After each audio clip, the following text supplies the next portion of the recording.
welcoming everyone to the 2023 edition of HP Resume Writing Workshop.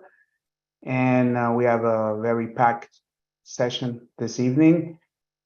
This is Gilles. I am in the background monitoring the Zoom for the purpose of coordinating for the team.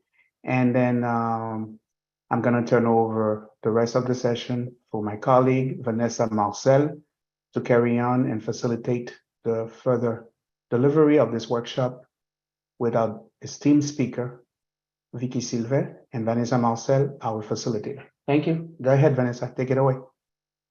Good evening, everyone. My name is Vanessa Marcel, and I'm the HP Communication Officer, and I will be hosting the resume workshop tonight. And with our guest speaker, Vicky Sylvain, we'll be facilitating the workshop and give you guys some information and tips on writing resumes. This is a collaboration between the NXA Development Company, Vicky Sylvain, and HP. Next slide.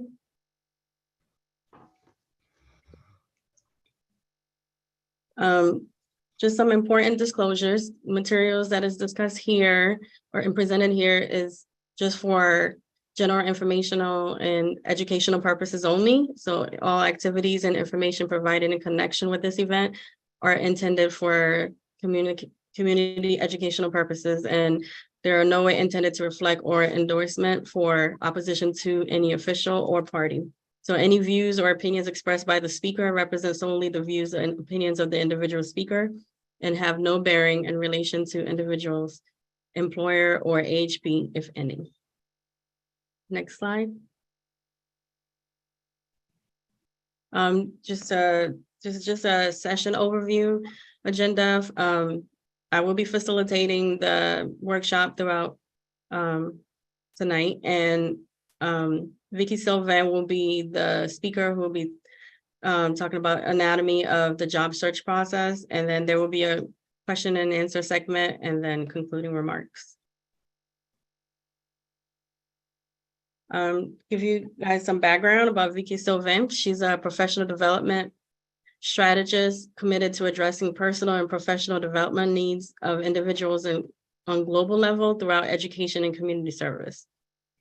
She's with the NXA Development Company, which focuses on helping clients discover their success and journey and identify a professional path, employment or entrepreneurship that will lead to their desired success, sustainability, and professional growth.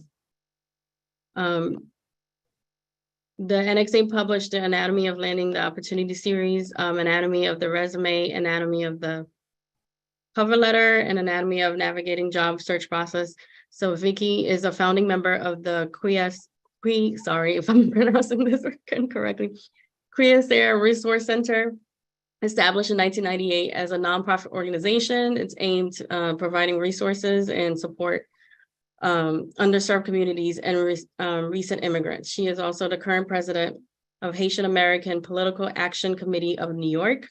If you like to inquire her support, you can contact her at her website is vickysylvain.com or qcworldwide.org. Next slide. Okay. All right, so I will turn it over to Vicky for her session. Thank you. Thank you, Vanessa. And thank you so much to the Associates for inviting me to come to speak and share information in regards to resume writing. We know that it can be a challenge for many, but basically we're here to support you and answer any questions you may have and to go through the process with you, that it is an actual process and we want to go through it again so that it makes it a little bit easier for you. I just need to share my, okay.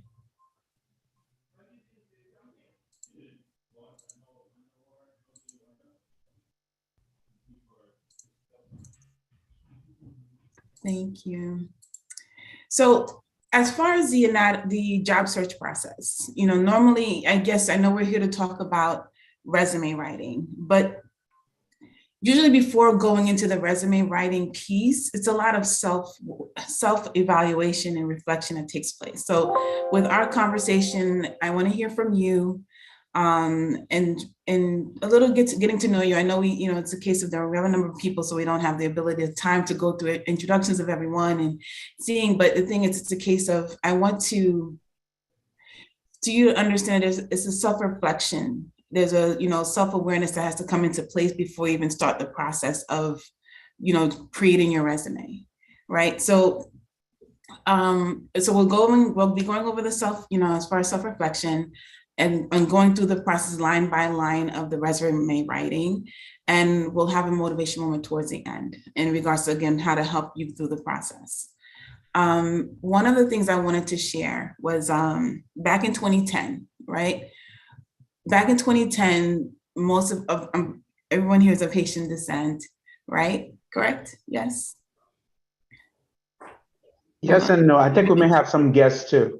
Okay. Just to clarify. Thank you. Okay. Thank you. Thank you. So of 2010, we know in January 12th, we rocked our world in regards to the Haitian community. I guess worldwide too, just to watch all that was taking place and happening in 2010 in January. In April, just a few months later, there was what we call what happened in the United States was the BP oil spill. Does everyone remember that? Sorry, let me unshare. I like to see faces. Let me see.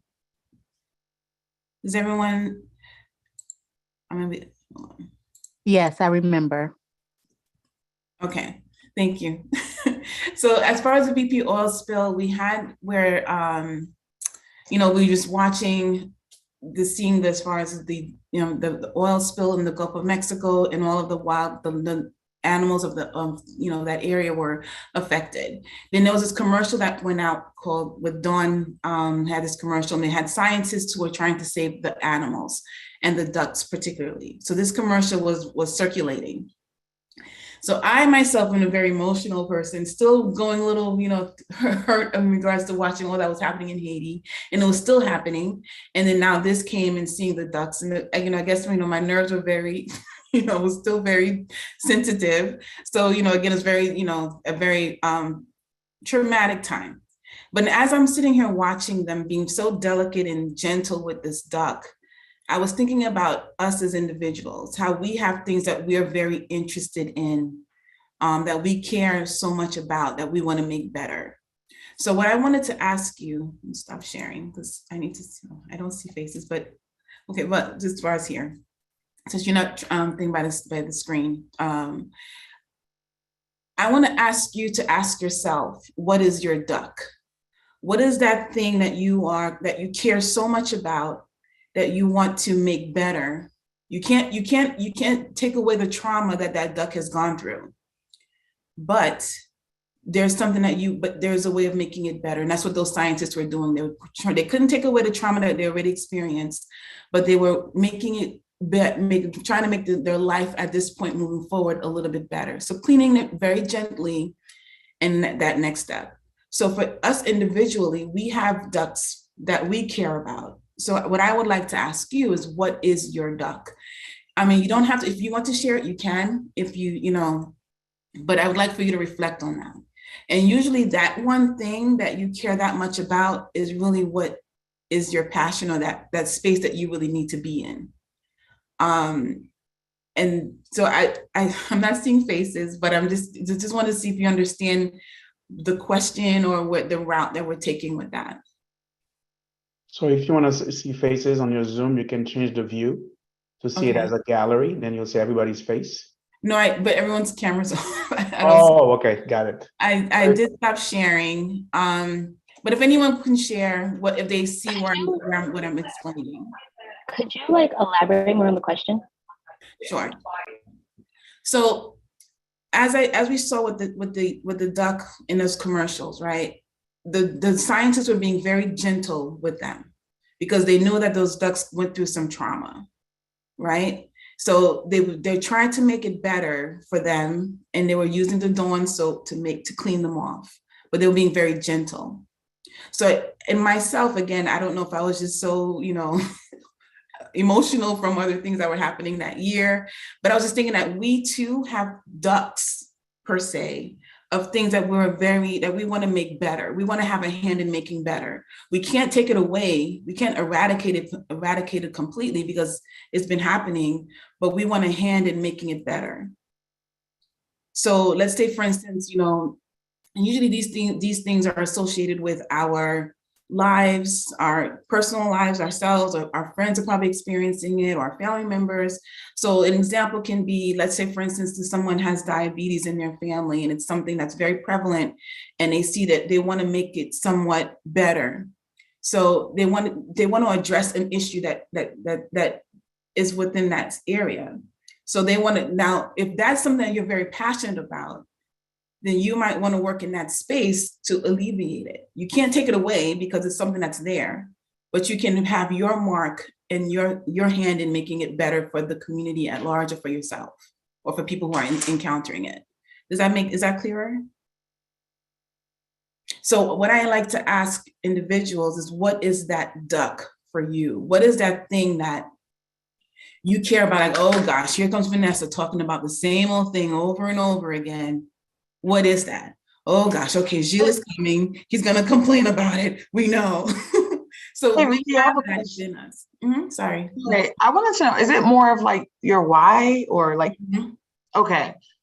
Sorry, I didn't mean to cut you off, but I wanted to No, answer. no. So I guess like like you mentioned, most of us are of Haitian descent. I guess the why would be, how like most Haitian parents are always like, well, I don't know about everybody else, but for me, my parents are always looking at other people like, why can't you be like this kid, or why can't you do this? I'll come home with, a 3.0. Why didn't you get a 4.0? So I guess for me, what my why would be, not because I live for other people, but I guess my why would to make my parents proud, and to also like, how can I say that? Build generational wealth. So like, for example, I was the first to graduate college in my family. Now my sister followed. My brother, he's older than me, but he graduated recently. It took him a while. And even for that, my mom was still like, what took you so long? You know what I mean? So for me, my duck, to better elaborate, my duck would be to start building that generational wealth for my family. Does that make sense? Yes, that's your why that's your motivation, right? So Patricia, I believe she put in a chat that she wants to teach teaching foster children life skills. So it's like that particular thing. So it's generational wealth as your motivation, but how would you get it? I mean, like, what is that thing that you are so what drives you crazy that you just like that's how you're going to get to the generational wealth. So for instance, with Patricia saying that she's interested in teaching foster children, so that'll be the kind of space that she kind of puts herself in so she could build her portfolio to obtain a career in that space. Okay. You see what I'm saying? So it's like whatever, so that again, it's still your passion, your thing, for instance, so Eve was put down that she's interested in breast cancer, education of women with breast cancer. So now you know where you could, with Haitians, you say, right? You know where to put yourself, right? What kind of volunteer activities, what kind of job opportunities, what kind of things, who do you speak to, who do you connect with? They're basically, where to focus your attention, but you have your motivation of you want to, for mom to relax, right? So, which is all of I really feel like they all had the same guidebook in raising us, right? So it's that thing that, that they say the same things and they act the same ways, but of course our upbringings were different, but it's still something that rings true with all of them, with many of them. But it's just the case, I want you to think about what is that for you. And once you have that, again, it helps you to see where you want to focus. Now, it doesn't always have to be with saving the world, right? It could be like, I want to make sure that people, when men are going for their haircuts, it doesn't take a long time. So maybe I'll create an app for that, or something that's dealing with something like, so there could be something just grinds your gears type of thing that makes you want to move. Arlette says that she's passionate about financial literacy, and also information transformation, passionate about change and transformation in Haiti and Haitian community. Okay. That's you, definitely. So it's basically, that's once you have identified that, that helps you to see in what direction, again, you can put your attention to, because there's a lot of things to distract you, right? I'll be straightforward and honest. I mean, I'm of the time, you know, back in the 90s is when I started college, and it was a case of, you know, there was a nursing shortage, and that's what been nurse. And I'm like, but I want to go into business. No, you have to become a nurse because that's what's consistent. That's what the pay is good and things like that. So I said, okay, fine. If you kind of fall into that, you say whatever they tell you to do, especially if they're paying a part of it, it's like, okay, I guess. But so then I'm someone who believes in experiential learning. I said, let me intern and volunteer and see if that's the space really for me. And it wasn't. You know, I got fired from a volunteer opportunity. Like, who gets fired from volunteering? You know, but it wasn't for me. So I went and I said, I love children. I want to help them. I don't want them to be sick. So they put me in a NICU unit at a hospital. And I spent the whole time crying with the parents. And they're like, you're not supposed to do that. You're supposed to help them, not cry with them. So then I knew that that's not the space for me. And I just went right back to business. I'm like, I tried, bye. I'm doing what I feel to do. And so it's a case of but oftentimes because of being so distracted, or we try to do what others want, we try to live the life that others want us to live. We don't even realize what our duck is or what our passion is, because we're doing the right thing, right? But not what our thing. So I say that all to say is that it's very important for us to take the time to identify what that thing is for us, because then that's what we know what to put on the resume. And if you're in this, being intentional with, again, as I said, your volunteer opportunities, your organizations that you affiliate with, the jobs, the part-time jobs, the full-time, all of those things are kind of geared in that direction, will help you build your portfolio so that when you are creating your resume, it shows that, yes, you do understand financial literacy, that this is your place. Is that clear? Make sense? Okay, and it's just, again, I try to focus a lot on self-awareness, learning yourself. I remember when we were kids and we were on TV, I'm going to go find myself. I was like, what do you mean? What does that mean? Now I get it. We don't know. Are we truly who we're supposed to be? But I wanted to share that with you, just to take a moment to think about you, think about what your passion is, and to see if you've been working towards that. Children with disabilities in Haiti. That's perfect. This is the case of now, we wouldn't want there to be children with disabilities, but at least what would excite you, who you want to help, right? And who that legacy, that legacy that you want to leave behind, that when Fabi was here, this is who she helped and what she did. Training and mentoring young people about STEM. Great, awesome. Okay, so I guess we're here about resumes, right? So let's talk about resumes. Are there any questions before we do that? No? Okay.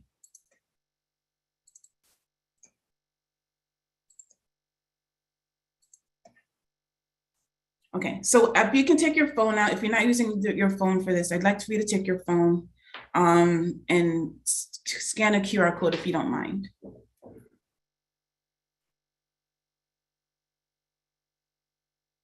Please give me the thumbs up to let me know if everyone's ready for me to move on to the next screen.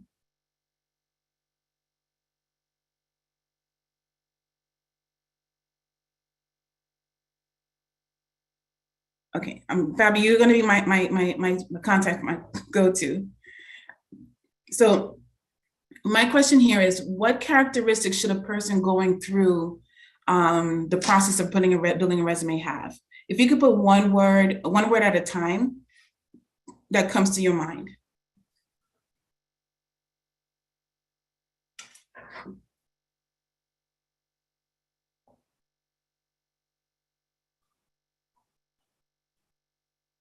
Openness. Okay.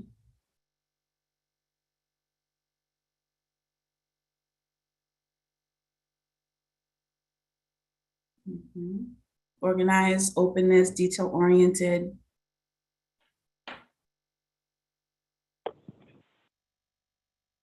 insightful or action-oriented, confidence,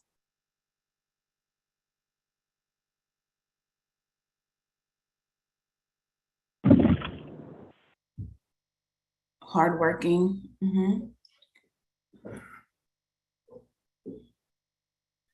So these are all keywords that, again, the individual who's putting together their resume should possess, or, you know, keywords or characteristics.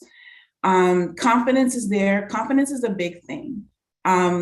We doubt ourselves. We feel like, somebody compliments us. Oh, it's no big thing. It wasn't a big deal. It was easy. No, we have to have confidence in ourselves and what we've developed over the years to put into to feel confident about what we can put on our resumes. Oftentimes resumes are used as people are just regurgitating what they did.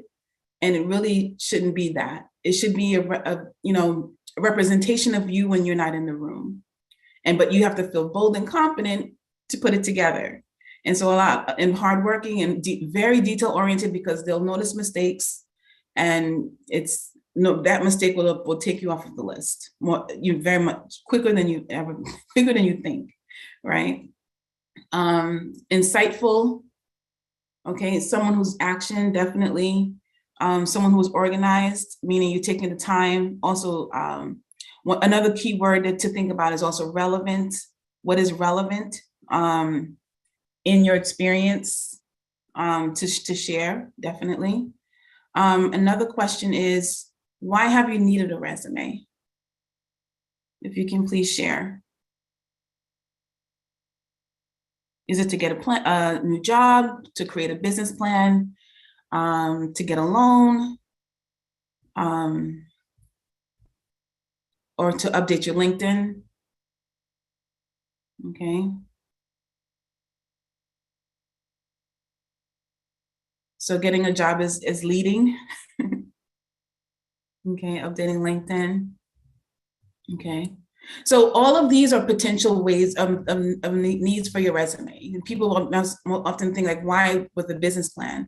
Well, the business plan usually works hand in hand with getting a business loan. They want to know if they're going into business that you are aware, or do you know that the business that you're going into, you have experience in that. It's not just you woke up one day like, let me do this.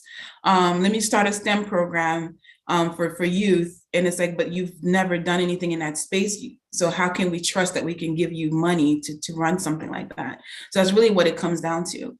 So as far as the getting a job, which is the most of, what most people, it is different. Using your resume was usually for white collar jobs back in the day. Now it's every job now wants you to have a resume, and for some reason still wants you to complete an application. That's something that I don't understand. I've been asking a lot of HR folks, like, why do you still do that? And I don't know if you've had that question. I've had that question. It's mostly because it's like a battle of the new wave with old school.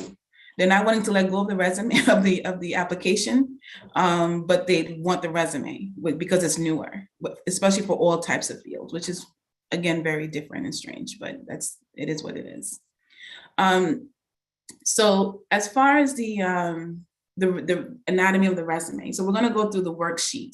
This is a workbook, but I want to go through the worksheet with you, and we'll go through it line by line. And again, whatever questions you have, please feel free to share them. That we can actually go through the process. So let me unstop sharing, and I need to share it. So are there questions, other questions? Okay. Okay, understood. Thank you.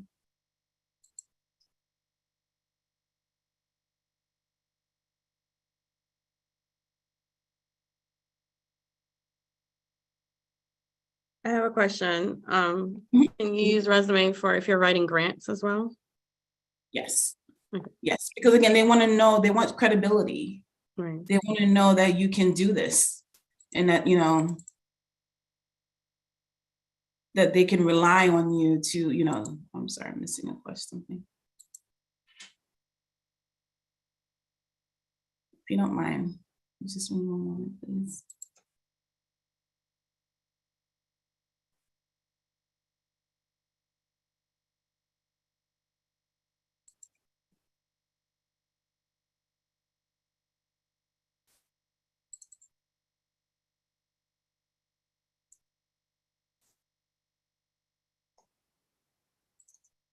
Okay, so this in itself is the anatomy of this is the worksheet. Okay, so I just want to walk you through the process of the again, what is the setup. I know you know what it looks like, but it's just thinking about the processes in between. Okay, so we have, of course, your name. Your name is your name. You can't change your name.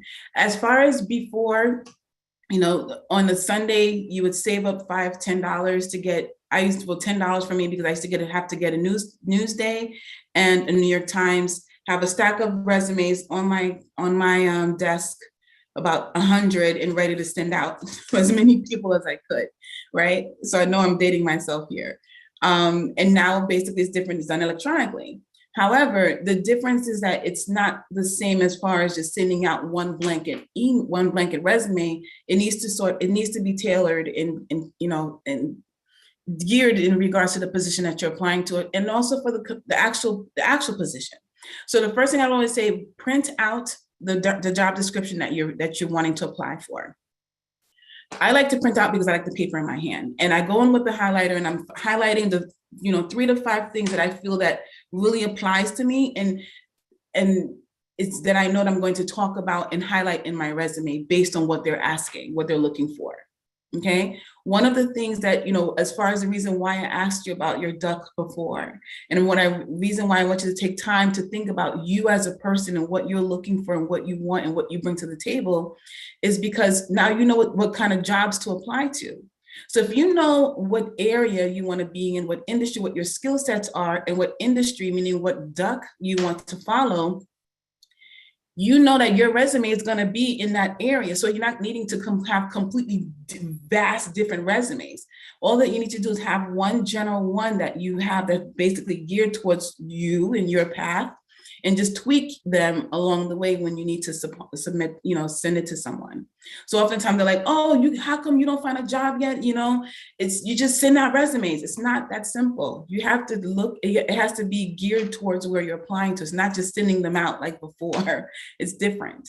Okay. So as far as the introduction shares how can they contact you if they like what they see. I compared the process of the resume writing as with Tinder. It's whether or not they swipe right or swipe left. Okay, they have many people who are applying.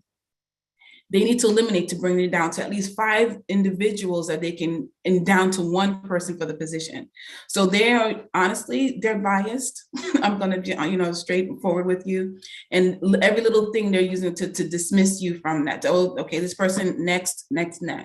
So what you want to do now is, again, you need to ensure that your best foot forward. So your name is your name. You can't change it, but sometimes people put first initial, last name, what have you. But again, it's your name. City, state there is optional, but actually it should be removed. Okay, you do not need to include your city, your state, your address at all.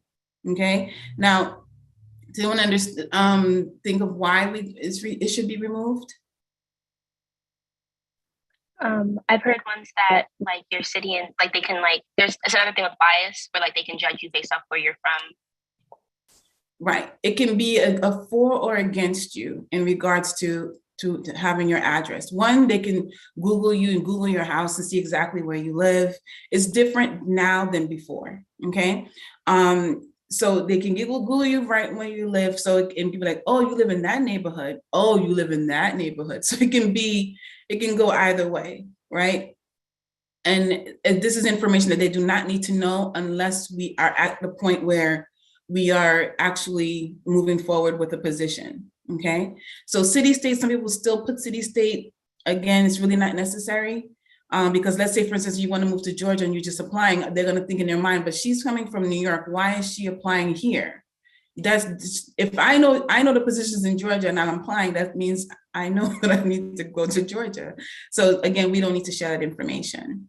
The email address. Now, the email address, we know before they would say, not to have Haitian Queen, 101, like those, the before the @ sign was the focus before, right? And all I would say about that part is the case of making sure that you're not including the numbers that you are including in your email, because sometimes we have the name, and they're like, you need to add a number, or people add a number just to differentiate themselves. do not include anything that has your date of birth in it, not even your year. I shouldn't guess your date of birth because of the email address. So meaning if you, let's say for some places, they will ask you only for your month and day only for your security purposes. However, now you come with your, I'm just going to use Loyola. I'm going to use your name because your name is the first one I'm seeing. I see it, and then you put Loyola Philogene 1985. So now you put in that, so now I'm going to put in my mind, or 85, I'm going to put in my mind that she was born in 1985, and now I have her month and day. I can do whatever I need to do at this point because I have her date of birth. Or she was born in 1985, that means she must be your age is none of their business until we make a decision that we're going to work together. Does that make sense? Yes, it does. Okay, it's divulging too much information before they need to, because they will use it as age discrimination because now you gave it to them, which really is, again, is irrelevant for them at this point. Your phone number is, oh, sorry, there's one other thing about your email. Let's go back to.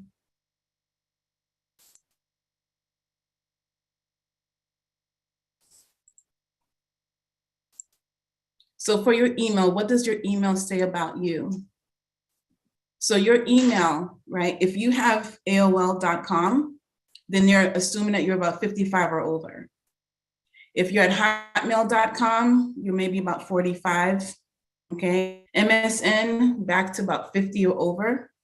Optimum.net, you only have an email address because Optimum told you had to. And that's the only reason why you have an email. So that means that you're older and you don't really utilize the internet that much. iCloud.net, I think it's net. You're an iCloud user, I'm an iPhone user. And who's to say if you no longer use iPhone, and I know iPhone will not say that they will never use iPhones, but if that were to happen, right, and you don't have access to it, so that may be an issue. Yahoo.com, you might be 40, right? And you still haven't changed. Gmail is the only neutral one at this point right now that they don't know what age you are, okay? Yes, definitely. Yeah, that'd be a surprise. That's the mindset of the people who are looking at the resumes, at the emails. And that's saying your age. I don't know anyone's email in here, so this is, I'm not going personal, but I'm just putting it out in general, okay? Just to let you know, again, this is what the mindset of what they're thinking in the process. Wow. Definitely. Let's see, going back to, okay. So now, as far as the phone number is concerned, some people use their phone numbers. They use a Google phone. They use sometimes another altered phone. That's fine. The only thing is, if you're in the midst of job search, do not pick up your phone if you don't recognize. I know people don't pick up the phone nowadays if they don't recognize the number. But if you're looking for work, you want to make sure you're picking up. But make sure that you're in a quiet place to take the phone call. That's just, this is not a resume thing. This is more of a work ethic or job search ethic to think about. Call them back when you're in a quiet space, and even if you're in a bathroom or something, that you won't be interrupted and they don't hear what's going on in the background. As far as your LinkedIn link, this is very important. If you're having it's important, you can use your in LinkedIn link as a way of contacting you, and also for them to search you. Because trust me, they are looking you up anyway. However, if you're using LinkedIn, make sure that it is a customized link and that it doesn't have numbers on it. So the way that you'll do that is we won't do it today, because if we have time at the end, I'll certainly show you how to do that. But it's just a case of making sure that it's just your name and not a series of numbers. Because again, it just looks a lot and looks cumbersome in your top space.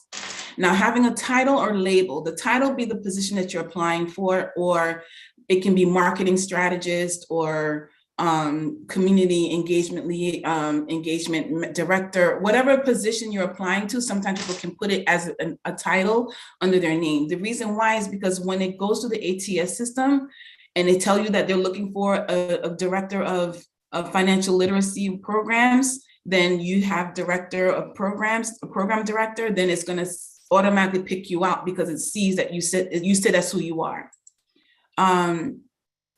So as far as the, so just think about it in that way. Your professional, so this is how they're going to contact you if they're interested in seeing in what they saw in the resume. Okay, so you need to ensure that you have this. Please do not put your social security number, do not put anything else. And I'm saying that because it has been done. Okay, don't do that, please.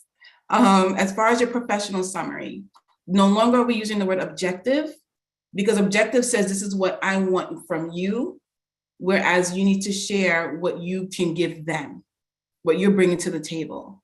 And as far, I can give you a couple examples. So it's really in a narrative form. It's when someone asks you for your bio, but it's a quick synopsis of you, who you are, just to entice them again to swipe right. Remember, we're still in the Tinder stage. Right, do not use the word objective. Okay, use professional summary, professional history, just some professional experience, something of that sort. This is a very challenging one for people because it's hard for us to talk about ourselves and do not use a narrative form. I mean, the first person, meaning I am, or my. All right, it's more so you're speaking of yourself in the third person, or you just start explaining exactly what the person does. Guys, Google is your friend. We talked about it a little bit earlier. ChatGPT is another tool that is your friend. You can just say that you've been in this space for 25 years. You've been doing, as a financial literacy consultant or coach, and this is what your, thing, and give your professional summary, and it'll give it to you in 2 seconds flat. Okay. But you need to tell it what you need to tell it based on your experience. So you might include the number of years you've been in the space. You might include any drastic things that you've done in the space, meaning that you've revolutionized or you've done internships or trained a certain number of people. So especially depending on the position that you're applying to, it should all be geared to what you're applying to, not just your random of general information. Okay, I want to show you a couple of examples really quick, and I didn't see.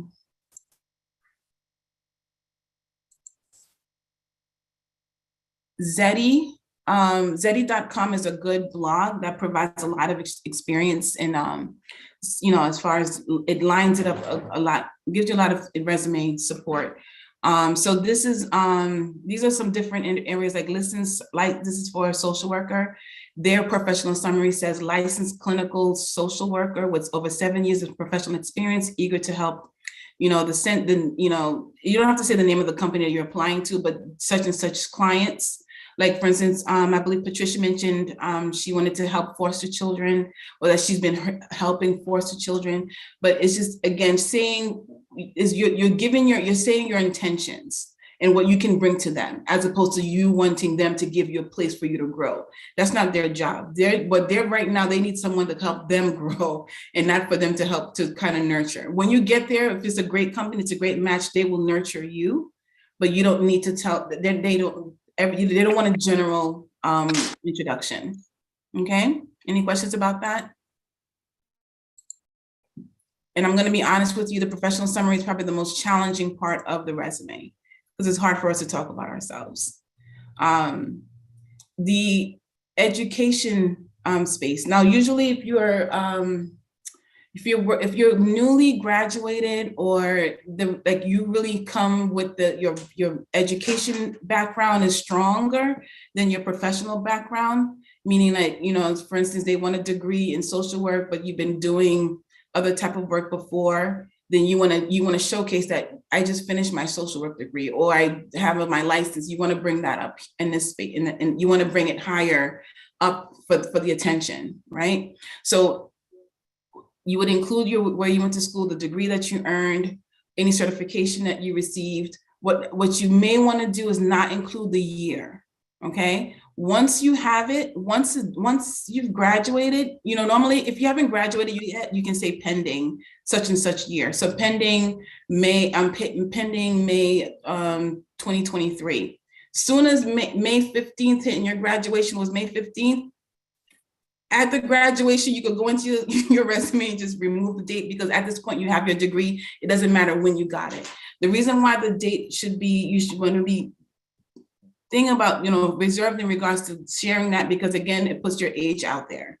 Or it might be like, oh, you just got the degree, that means you don't have experience. Or you got the degree in 1990, oh, wow. So it's a case of you're giving too much information before you need to. Okay, I see, is there a question? But once May hits, you can remove the 2023. They don't need to know exactly when, they just need to know that you received it. I know I use the example of Tinder, right? So with the resume, it's whether or not we swipe right, swipe left for that first coffee, right? For the phone screening. Then the first date, right, is if that phone screening went well, right? Now, we might go on second, third date because I need to meet other people within the company now, so that I may, have to come again. And that's again, we're still dating. The engagement is the offer letter. Now, once I sign the engagement letter, now we're married. I said, yes. Now you can know where I live, what year I graduated from my degree, where what year I was working someplace, or how old I am, because you need my license to ensure that my check comes to me, right? So all of these things we need to be careful when we're sharing information. Now, as far as our professional, you can put professional work or industry experience. You will include, now this is relevant, meaning what's relevant to the position that you're applying for. Again, this is why we identify what we're interested in and what our passion is, because it's okay. All of our experience is relevant because we've been doing this work for a long time. Okay. Right. As far as so you would include the name of the company, the city, state, the title that you were there, the dates held. I said to be consistent because with the dates, sometimes people put month and year only. They don't put the date, or they might put number, 3 from March and then slash 19, whatever, or 2000, whatever. So it depends on whatever you put there. So normally they say to go back 10 years of work experience. Or if you work different places, then, it depends on what you showcase, but it really should be in line with what you're going into. Okay. Now, as far as the bullets are concerned, sometimes people have like 15 or 20 bullets. You need to have very relevant and concise bullets. I would say about 5 to 7. It needs to be quantitative, meaning if you've made any impact in regards to changing the percentage of people, you've trained 45 people. So I'll give you an example. I was working for a company for 5 years. I was doing a youth program, a mentoring program, a professional development program with youth. So it was like a summer youth employment program. Each year we had about 500 children that went through our programs, right? So in my bullet, I could have put, we prepared youth for and we prepared them for youth for summer employment programs within the hospitals and nursing homes in the city, right? Or I worked with them for 5 years. I had 500 kids each year. We supported 2,500 students through a readiness program throughout the Manhattan, throughout the 5 boroughs of New York. Do you see the difference in regards to the same information?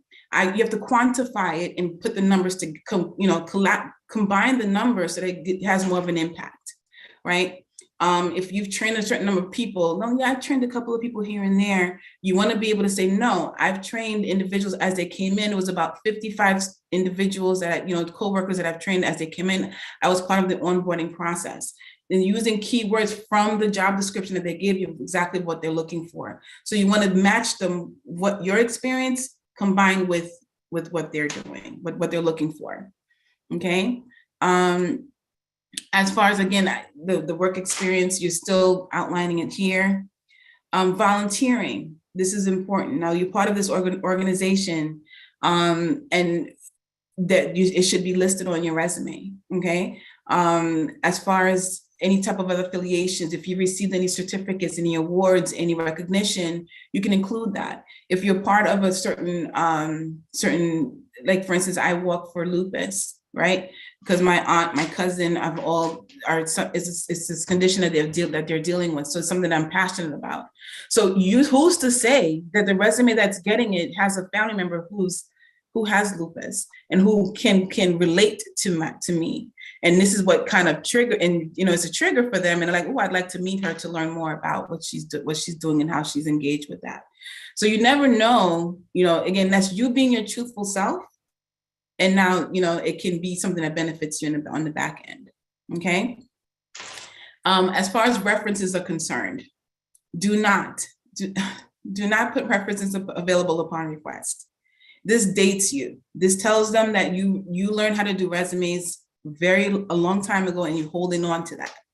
All right. So resumes should not. That's one thing. You do not put that phrase on it. You're wasting real estate at this point. Just you want to utilize as much as you can for your information that you want to share. If they ask you for references, you can do it on something separate, but not on your resume. That's if they ask you. And technically, again, once we're engaged, right, with the offer letter, then I should be able to give you more information about me and who I know. And if you're going to use your references and also share references, make sure a couple of things. One, make sure you get permission. Let them know that you're going to be using them as a reference. Let them know your government name. Okay, so that when they're like, oh, I'm like, who?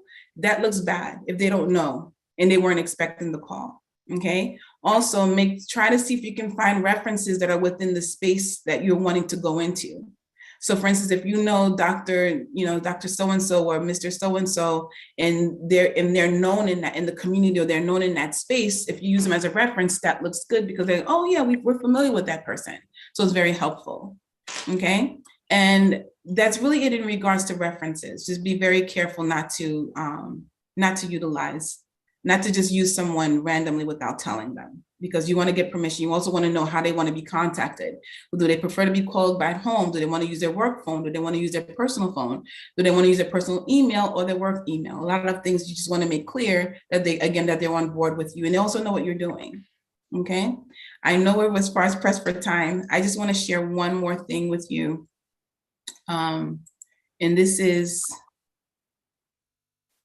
something I can also have. I can also share with Gil, with you, to send to you. These are just, again, 4 things that we're no longer putting on our resumes, which is we talked about as far as your address, your objective, graduation dates, as well as references. I know we went into detail, but again, I can share this with you so that you can see that, again, these are things that we want to be careful of.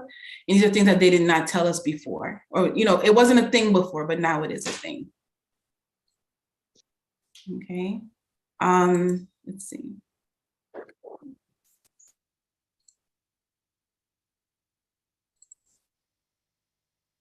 So, and the last thing I wanted to speak to you about was how to go about this analyzing of your next steps, right? I encourage you to create a pride journal. I call them portfolio project, where all the things that you've done over the course of the years. And this is, we talked about earlier very briefly about imposter syndrome and about the confidence needed to really say that we are strong in our experience, and we deserve to be where we want to go. Is we need to take the time again to analyze ourselves and to think about and reflect on what we've done, reflect on what we've accomplished. And like, I did that. And just think about, like, what were those proud moments, those moments where you just were like, I have it here, like you did the dance, or you were like, yes. Most likely it's your, people will say your children. I understand that is definitely, a happy moment for you, but the things that you've accomplished yourself professionally, that's going to help you in your next steps. It's definitely important to take the time to reflect on that and just analyze and get everything together so that you can remind yourself that, you are all of that in a bag of chips, and you deserve to get the job that you want, or the business that you want, or the internship that you need to get yourself into the next steps. Okay. I have one more question. Sorry. Is if you can share something that you learned about yourself that you didn't know about.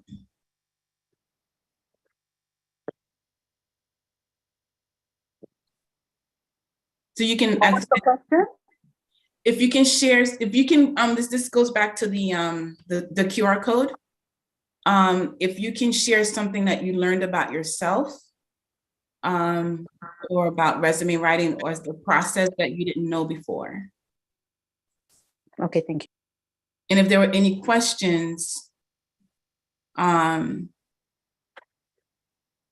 there was any questions that you may have. Vicky, I have a question. Uh-oh. I think you did a great job. I love it. I love the tips, and especially about the email addresses.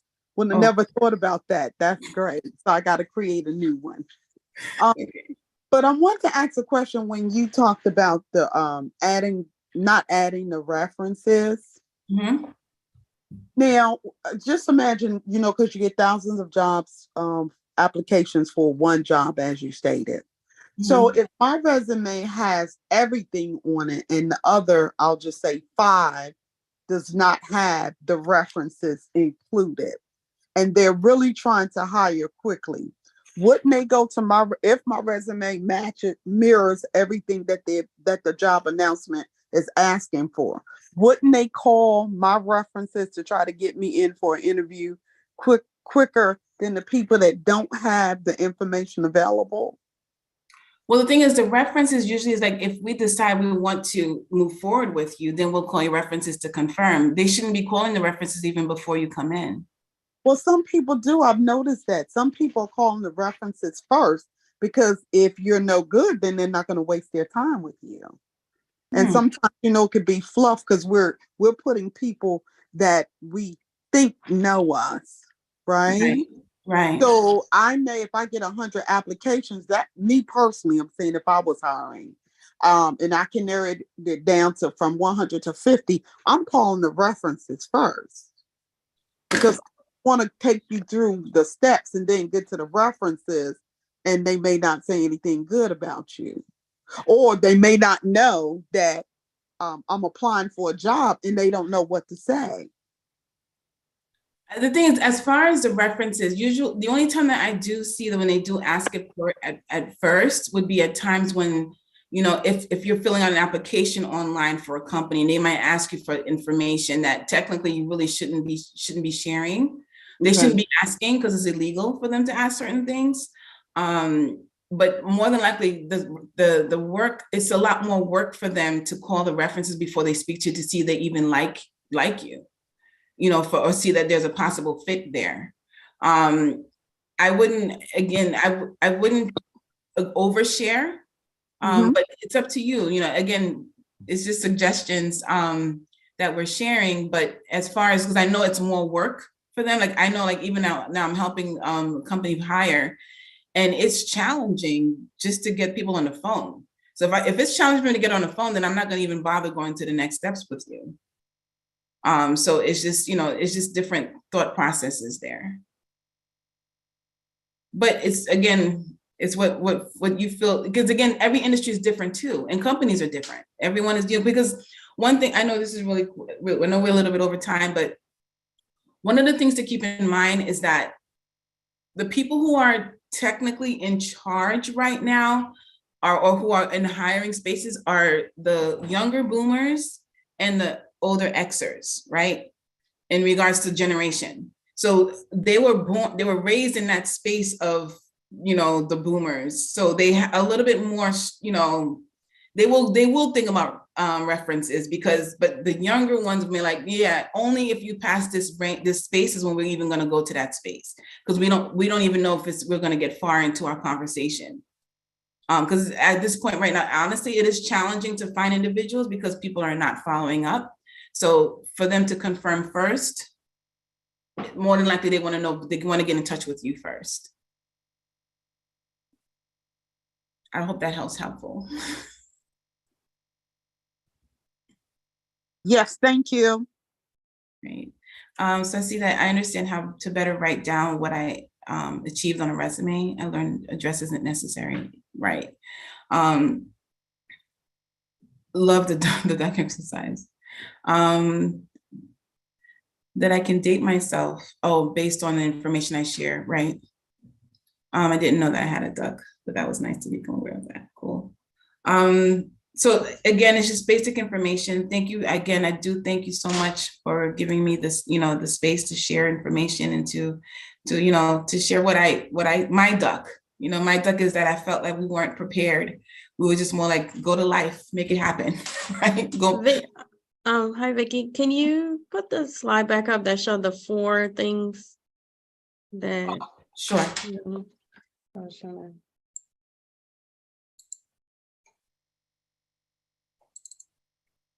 Like you took it off. I have a question. Mm-hmm. So,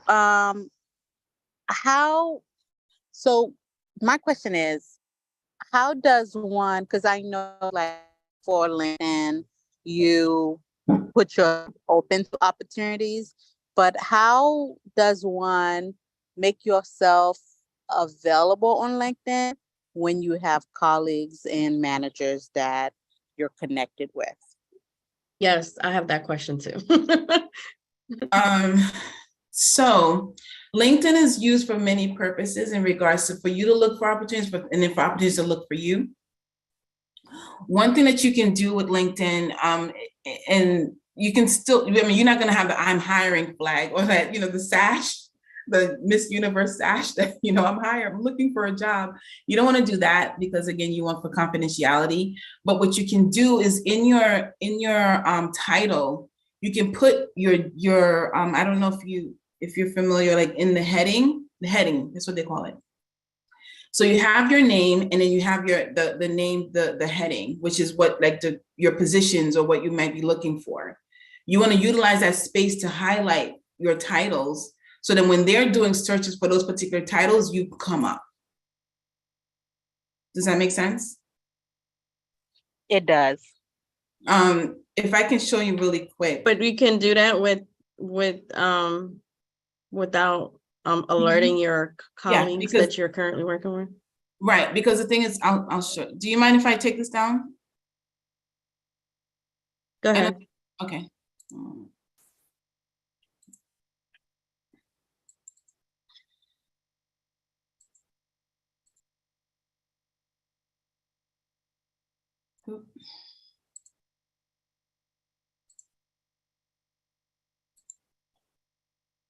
Really? Oh, come on.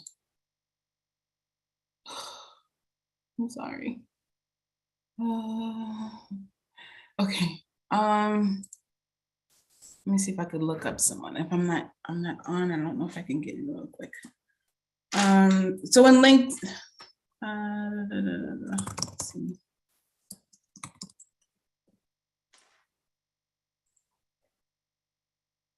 Okay, so you see how, okay, I put MPA here, right? That was just my little thing, like, yeah, I finally did it. But what I can put here in my last, and after the comma, is I can actually put my position or what I'm looking for.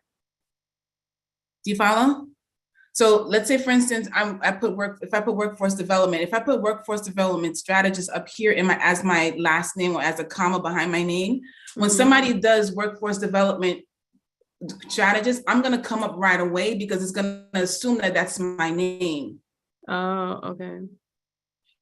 And also as far as like you see here, workforce development this is under the heading, and in program development management, community engagement, personal and professional development, all of that is now putting you, as far as your description and your titles, higher. So if somebody is looking for workforce development, I'm going to be the first one that comes up. Like not the first one, but I'm going to come up on your list because my title says that. If I know I'm not signed in, so it's hindering me from putting too much information. But this is, I think, another conversation in regards to LinkedIn and how you can leverage it and how you can make it work for yourself, and people can look for you and find you easier than for you to say, I'm looking. If that makes sense. It does. Okay. But trust me, LinkedIn is it's your social media space, your professional social media space that you can utilize in your benefit, for you to search for others, but they will see you as far they will see that you looked at their page, right? Or for people to find you too. I have a question about LinkedIn. When we're done updating our resume, do we just do a copy and paste of our bullets, what would you recommend for that? I mean, you can, but I just use the ones that are just more prominent, like, just maybe one or two. But as far your resume itself, you can upload your resume, right? And make sure that it's on there in the database. But in your page doesn't have to be, so the page should be you, and people are, and I think COVID has made it where people are more accepting to understand that we are people. And I mean, you're not showing pictures of your toes or what you're eating for breakfast or for lunch, but you're utilizing that space to be yourself, what you're sharing, who you are. And it doesn't, and they see, they'll see your information. They know if you have this job, they know that, and you've had it for a while, they know, they hired you. Obviously, you know what you're doing, right? But the thing is, you need to be able to be yourself, but professionally. Thank you. You're welcome. Are there any other questions? Yes, I have another question around metrics. So I've worked for organizations that have 1,000 employees, and now I'm at a much smaller organization with just 300 employees. And so the metrics are, there's a significant difference in the amount of, things that I'm doing, people that I'm onboarding. I work in human resources. So, if another organization, like a larger organization, looking at the metrics that I list on my resumes, it's not seeming that significant. And I know you talked about, showcasing what you do in terms of numbers and things like that. So I just wanted to get your thoughts on that. If that's the case, use percentage. Okay. Because the percentage is going to be a lot more, it's going to demonstrate your impact a lot more than the numbers. You're right. The numerical is going to be like, well, if she did 3,000 there and here she's doing 300, okay. But it's the impact and the percentage rates is what, would still be 80% of the people that you're onboarding, it's still the same thing. Okay. The one thing that you want to avoid doing in your bullets is utilizing that space just to say, I faxed documents. No, so the documents that you faxed resulted in what? That's what you want to showcase. You want to showcase what the end result was of that. They know the minutia. They know what you did, but they want to know what was the impact. What was the the results? What were what sets you apart? What were they like? Oh my gosh, we need Arlette back because she did this for us. She helped us. That type of thing. Oh, Miss Loyola says that there's an option for recruiters only to see. Awesome. Thank you for sharing that, Loyola. Oh, that's great. I need some help on my LinkedIn. I'm not good at it. It's a fun space if you utilize it well. Okay.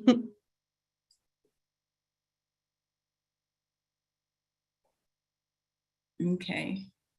Any additional questions or anything? Just wanted to make sure that we had this time to address them.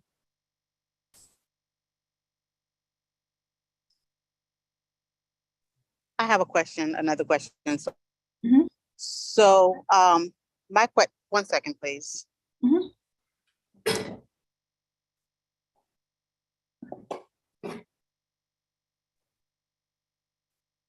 You're very welcome, Loyola. So my question is, I heard once that whatever task that you do at work, to put on your resume that can help you. So for example, you may not be in a leadership position, but your manager maybe have asked you to lead when they're on vacation. So can you use that for your resume, even if it's just for a short period of time?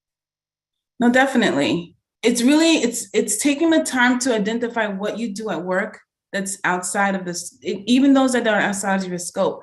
Because then you can be, like a project leader. You can mention that, you can be, say that, it's not lying. It's just more so showcasing that you led a team of 10 or 15 or 40, you know, and because if you're wanting to leverage that, that means that you're wanting to go into a leadership position. So they want to see that you've led. So, you know, if once you have the resume, I mean, once you have the interview, because again, remember, this is to swipe right or left. You want to go past the coffee, you want to get to the interview, because the interview, the date is when you're able to answer those questions. So it can be, you know, can go into more detail as far as when, you know, the managing director or the VP was away on, you know, certain assignments, you were entrusted to lead the team to do such and such. It is semantics. It's really being able to share the information and spin it in a way that showcases your skills. And that's the reason why you're confident to apply for this position. That's one more thing I wanted to mention as well. We feel, this is sometimes a men versus women situation. With men, if they check off 1 or 2 boxes, they're like, I'm in there. Women, we wait until we check off all of the boxes and say, okay, now I could apply because I qualify for 15 of the things that they said. Men don't wait for that. You know, we feel like we need to do all of the things and we don't. We've been doing it, especially if we've been in the space for over 10, 15 years, 5 years we've been doing it, you know? And that's why we want to also leverage the volunteering. So even if, you know, you haven't worked in something, but you really are passionate about it, find some place that you can volunteer in. When I remember going to visit, when I would go back to visit in Haiti, we would do English classes. I use that as my, you know, as my experiences. Yes, I was there to visit family, but yes, we still had classes that we still went to work, you know, and that was able to use that. And that makes your interview a lot more interesting because it's not just based on the job. That means that on your free time, when you are not on the job, when you're not clocking in, you are still committed to this because this is your duck. This is what you care about. And this is why I need to lead your team and you need to pay me 6 figures. Boom. In a nutshell, with tie it with a bow.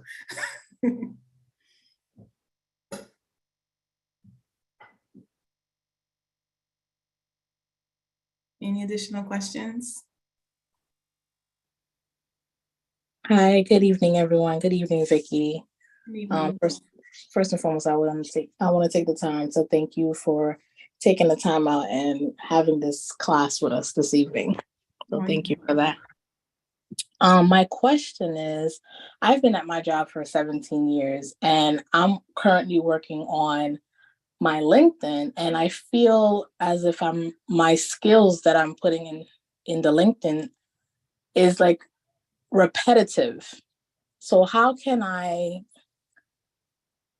use the skills that I have, but make it sound like it's not the same thing I'm repeating over and over in the skills section of the LinkedIn?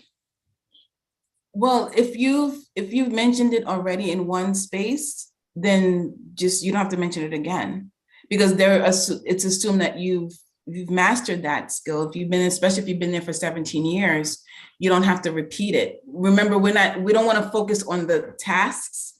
We want to focus on the results. So over the 17 years, how many people have you done with, how many people have benefited from this activity that you've done, or have participated in your workshops, or have you trained? And again, those are the results that will make your profile so meaty, because it's a case of it's a case of you wanting to be able to share what you've done for them, for that company over the course of the years, and for the people that they serve.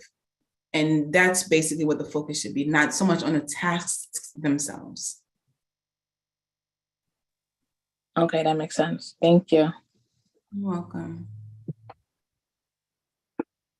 But it's really, if you're looking just to update your profile, that's one thing. But if you're looking to leverage that experience into another opportunity, then it's a case of now it's matching up what you've done over the years, like isolating different examples and projecting that onto your resume so that they see, oh, wow. Oh, and another thing, I know the question of how many pages is always a question of your resume. The resume itself should not be more than 2 pages. I mean, again, because you want it to capture attention, and it should be 2 full pages, meaning not 1.5 or 1 page and 3 lines on the next page, right? As far as I know with CVs, or I think if someone had a question about federal resumes, I know those are a lot longer because they go out into a lot more detail, and they expect that, they know that. But for the, usually it's really a scan through that they do. And oftentimes the resume doesn't even get through because it goes to the ATS. So if it doesn't have the key words from the actual description, which is why I stress that you go through the description, make sure that the words from it are in your resume so that it picks up. It gets picked up and it gets looked at.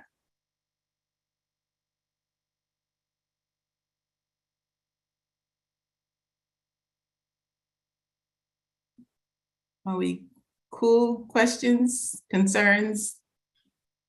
Anything else? Any more questions, ladies?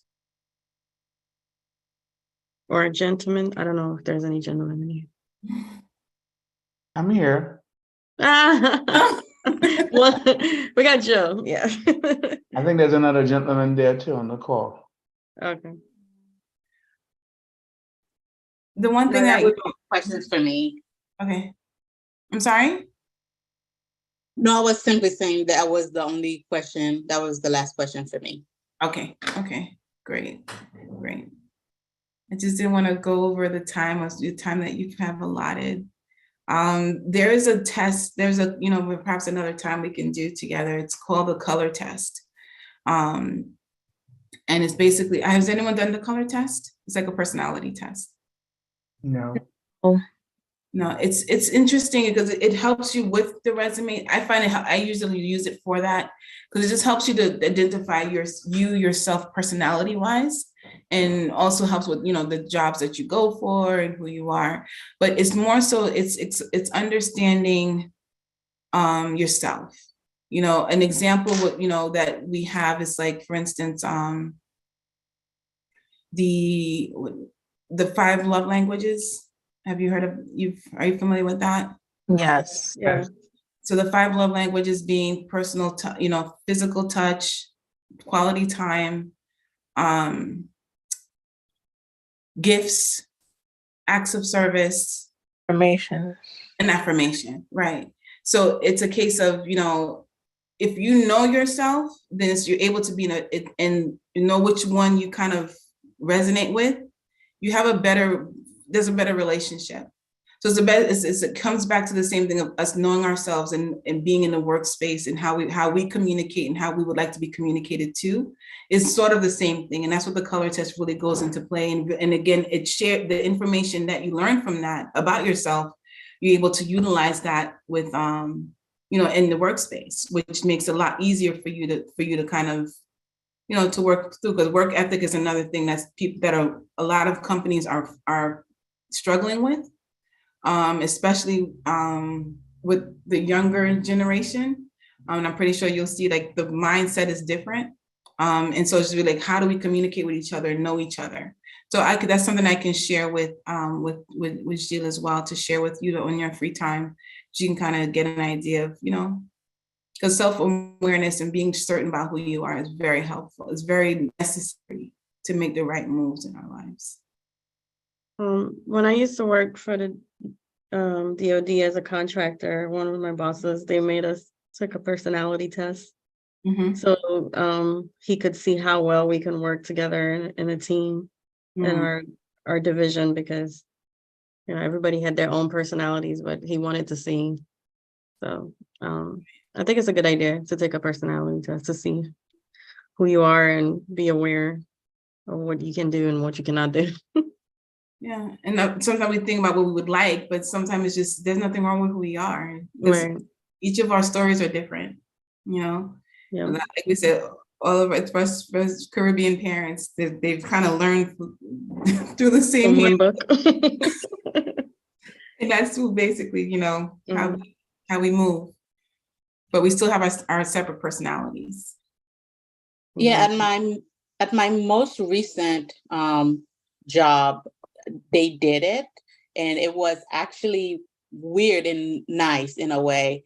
When my hiring manager, I think it was maybe first day or first week, she had to go over it with me so we can understand each other's communication. And it was weird hearing her reading it back. Like, Fabiola likes to be direct. So if you have something to tell her, just tell her. She doesn't like to be micromanaged.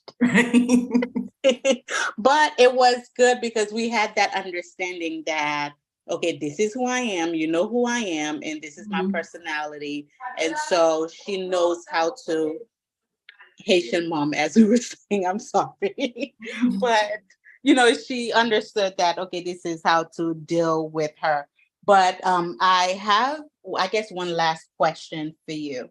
So as, you know, our generation, we do a lot of different things, a lot of freelancing, and so we have different skills and we're applying for different jobs. Sometimes maybe one skill may be beneficial for something, but it's not necessarily our job that's listed on our resume. How do we go about showcasing those side things that we do and we've earned those skills?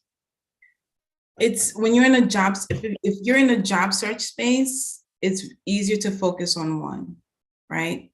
However, in the side, you can still do other things, especially if they're married. What I mean is, like, the different things are still connected. It makes it easier, you know, for you to kind of, you know, say, well, while again, we need to get into the door first, right? Once we get into the door, then we're like, oh yeah, I'm good at this too. You know, it can come out during the dating part, not the phone screening, the interview. Or even after the offer is made, then, you know, we have different conversations and you can kind of bring your other things to the table of what you can do.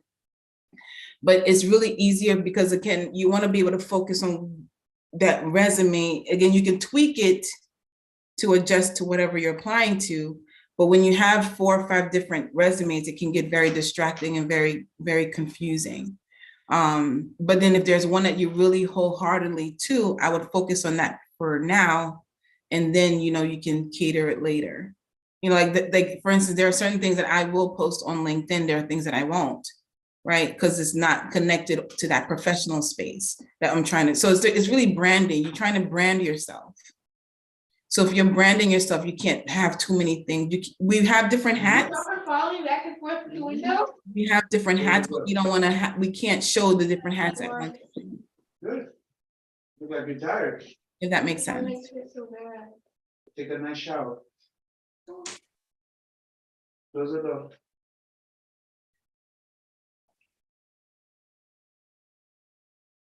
Abby, does that make sense for you? It does. Vanessa, I don't know if you want to mute Jill. Oops. Sorry, I thought I was on mute. My apologies. But yes, you answered the question. It's just that sometimes, you know, we have stuff outside of our regular career and we have those skills and we want to showcase those skills because they can help us with, you know, the positions that we're applying for. It's like, okay, how do I showcase it without telling you that I do too much or I'm a busybody? Well, it's not busybody. It's, you know, these days they would call it hustling, right? You're trying That's the to word make I wanted to use. right, you know, and it's okay. It's just more so, is it relevant to what you're doing? You follow? So if you can still have that, but that might be your things that you're doing on Instagram, you know, as far as you marketing that you're branding yourself in that space would be for that, but for your LinkedIn could be for this type of position. Because you don't want to have too many different things going on where they're like, well, it makes them confused. You want them to be able to say, okay, boom, this is what Fabi is good at. I want to reach out to her because this might be the best position for her. Not this or that, because then they might not know which one to connect with you with.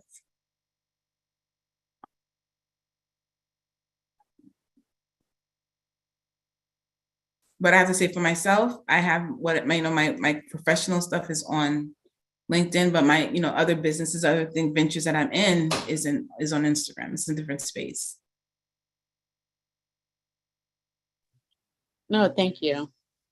You're welcome.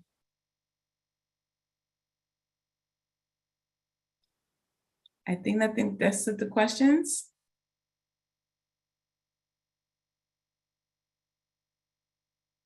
And as far as contacts, Jimmy, you have my information. Definitely feel free. Yes, in closing email, when we send to everyone who attended, we'll include your email address if anybody wants to reach out to you, and have a special consultation with Vicky Silva. Thank you so much for inviting me. This was fun. No, it's my pleasure. Vanessa, do you want to say a few words, or are you done, or how do you want to? Just want to thank everyone for attending. I'm happy to see all the people that's in here.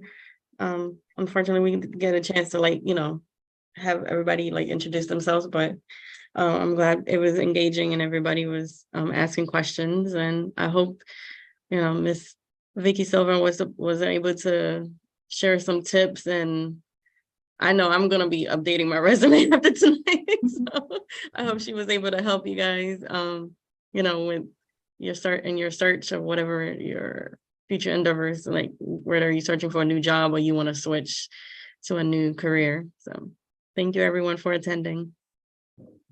Any other questions before we go?